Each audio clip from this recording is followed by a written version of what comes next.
What's up, everybody, man? Welcome to More Academy, where you become more and you're able to do more. More Academy was built on the concept of this. A lot of us have our own potential that we are able to reach. However, we need some kind of event to become the catalyst. We need someone to coach us along the channels in order to get to that position. Me, myself, I've experienced that. 6 years in prison, I had to do that. And this is after many juvenile stints, many prison stints, many jail stints, many gunfights, fights, etc., gang banging, all the above. I had to come to that point to where it was like, okay, I'm done with this. It was me facing life in prison. That's what got me to that point. Facing the rest of my life in prison at 22 years old with a son on the way and a little girl that was 3 asking me every single day, when am I coming home? And I couldn't give her an answer. That was the catalyst. Throughout prison, turning every prison into a university, every cell into a classroom, and the teachers were my mentors around that were doing time with me, but helping me grow. Those are the people that got me to where I wanted to get to. They helped me navigate through these channels.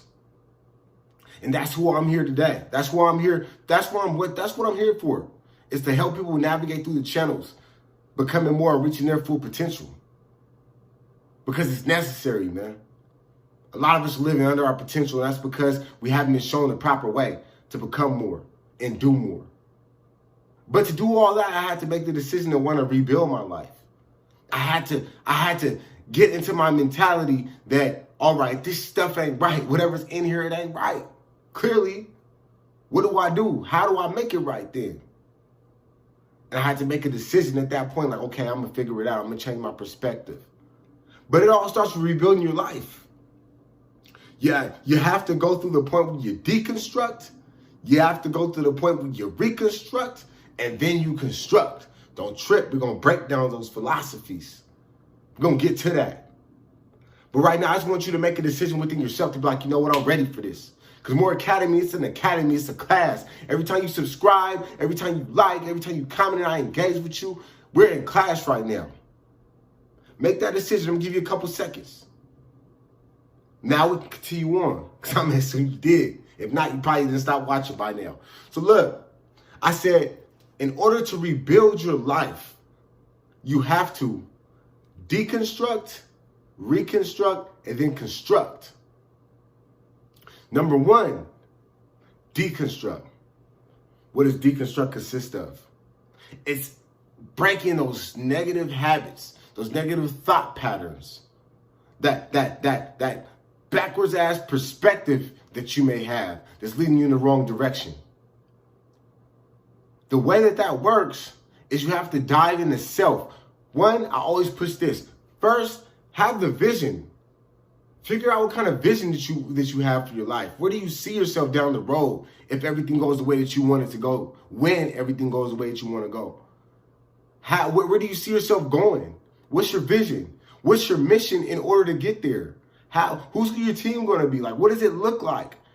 You know, I speak on vision building in my courses, in my coaching. We can tap in more about that, but you must build a vision out so that you know what you have to deconstruct, because it's just like walking up to a building that's already there. Say you bought some property, right? And you're like, I want to build a library right here, but there's a building already there. You can't just go knock down the building and you don't have a proper blueprint for the library that you want to make.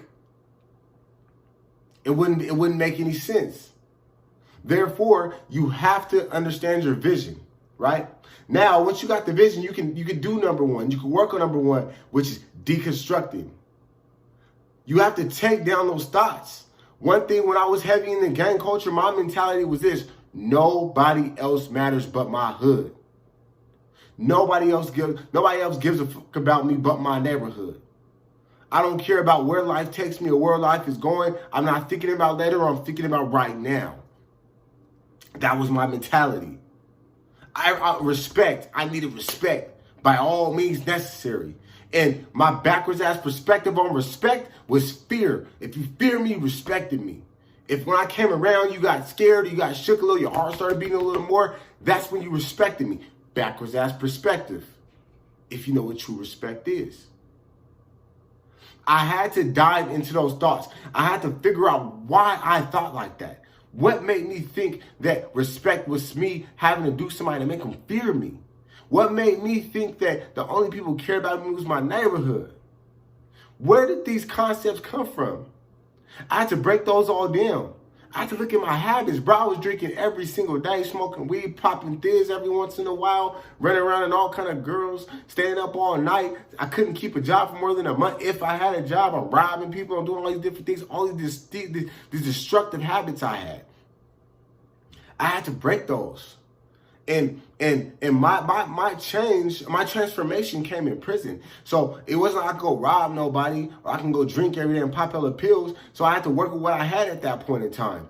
I started the replacement of alcohol. It was coffee. So I didn't drink coffee that much. I forced myself not to drink coffee that much because I know that was a habit I had on the streets. Even though it wasn't coffee, it was a replacement for the alcohol.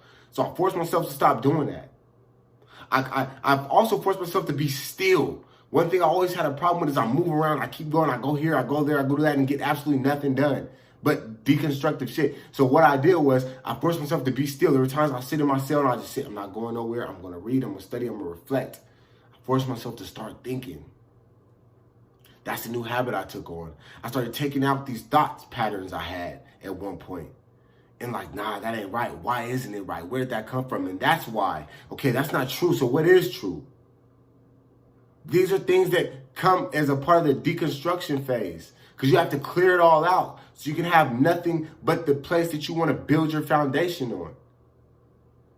Now, what you do once you clear it all out, once that's knocked off and the rubble's pushed down, you got to polish right there. You got to go clean it up and push it out the way. Now you have nothing but the ground. Good. That's where you want to start. This is the rebuilding. Now, you reconstruct. What is reconstruct? I gave a little hint towards the end. Reconstruct is this. It's the replacement of the negative things you once had or held dear to yourself. The thrill I had when I was in the streets of going and finding the enemy and doing whatever I could to him. The thrill I had of doing whatever I could to even people that were close to me because I was mad, I was upset, putting my hands on people. The thrill I got from just doing things that I knew that could cause me harm at some point. I replaced that. I started finding things once I was released from prison that brought me excitement. I went jet skiing in the middle of the beach in Miami. You know what I mean? I did zip lining out in Vegas. Like I'll go hiking in a place where I do cougars where it's kind of crazy, but I'll go hiking in places. I'll try to do bungee jumping, man. I want to go zip line over the crocodiles real soon. You know, stuff that replaced that. Those might be dangerous things. However, they're not deconstructive things. They're replacing that old thrill with a new thrill that's better for me. That rush I got, I started working out, man. I love to work out. I get that pump, like, yeah. You know, that balance I had, that anger I had, I turned it into passion. I used to be so angry. I was so angry at life. I learned how to contain that fire and transmit it to passion. Therefore, that's why I'm so passionate when I speak. That's why when I talk about something, it's coming from my soul, the pits. That's why you feel it when I talk about things. Because I was able to replace that anger with passion. The whole point of the reconstruction phase is that you have this ground and now you start to build your foundation all over again. Before it was a shaky foundation, you didn't even consciously build that out. You didn't even consciously build that out. That's what shit just happening to you. That was circumstances and situations that just piled up and made something for you to stand on. And you just figured it was okay. You couldn't even consciously put it together. What I did in my reconstruction phase is I was like, you know what? I'm not going to let nobody put this shit together for me. I'm going to be an independent thinker and I'm going to properly build my own foundation out. Nobody's going to do it for me. And that's what I started doing. Okay, this isn't good. This isn't good. This is why this isn't good. This is why this isn't good. Okay, this is better. And this is better. Let me put this here. And by brick, wood, piece of wood by wood, and drywall, whatever by whatever, I began to build it out. I started putting it together. It wasn't shaky like this no more, man. It was firm. I could stand as a young man on this foundation. And it felt so much better than the shaky one I was standing on before. And look, bro, I'm already clumsy, so all it took was a little wobble and I was falling.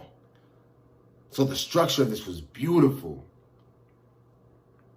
Therefore, again, I say, The reconstruction phase is replacement. You're replacing that old stuff with the new stuff. You're cleaning it out and replacing it so you have a stronger, more solid foundation. Then, once you have your foundation built, we come to the construction phase. See, a lot of us think the reconstruction phase is the construction phase. No way. See, reconstruction is just replacing things. It's replacing it. It's building the foundation. Now, you're not building on top of that foundation. You're giving yourself something to stand on and replacing what you were standing on. It's just like when you're building a house or building or whatever, you tore all that down. Now you got to build the foundation. Then you got to start building on top of that. That's when the house comes. The house ain't the foundation, but the foundation is what the house stands on. So the construction phase now is you're starting to build on top of it. Now you're putting the new thoughts up there. Not just the replacements. It's the new things you're learning. You're doing. You're becoming more as you go. Per example, I didn't know there was things I like to do that I started doing. Like I said, I started hiking. I didn't know I liked to hike. I'd never been in wilderness guy. I grew up in Seattle, Washington, in the neighborhood. We didn't climb in the forest and whatnot. We go to the hood, to the block, go smoke a blunt, drink some bottles or something. My thing was, I was like, man, let me try this out and see how I like it. I loved it. I loved the challenge. I loved the physical challenge of it. I like to go and pretend like I'm in the wilderness and I'm just that lion out there going in. You feel what I'm saying? And therefore, hiking was something I enjoyed. So I brought that in as a hobby. I started learning in prison. I love to read and study and create materials out of stuff that I read and studied and reflected on myself. Therefore, writing books, creating workbooks, courses and things became something I loved, and I started selling them, and it's like a job, a self-employment job that I'm working on to be my main business one day soon.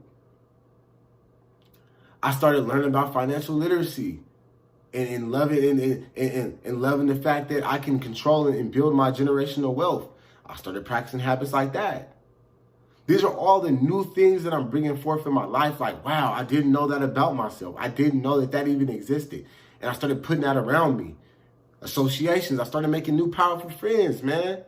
Like I'm on call with probation officers, teachers, mayors, supreme justices, and whatnot. We just conversate like we just cool like that, man. And it was a beautiful thing. I didn't know I like being around those type of people. I might take a walk next week with a prosecutor. I used to hate prosecutors.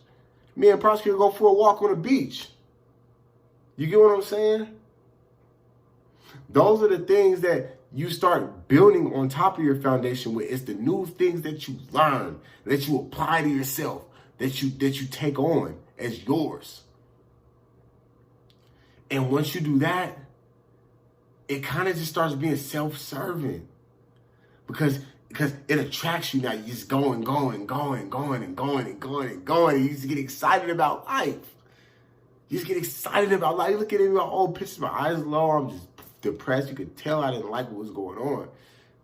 But now I'm excited about life. That's all because I decided to rebuild my life with those 3 steps. Deconstruction, reconstruction, and construction.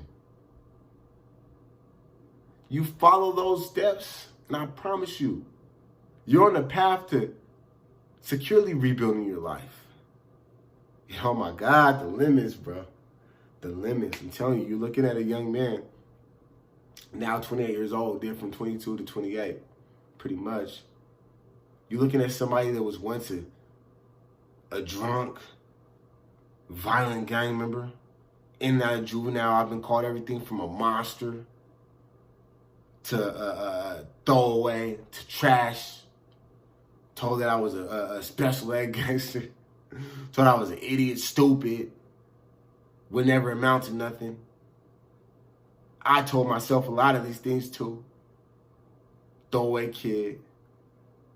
You're looking at a starting entrepreneur, a published author,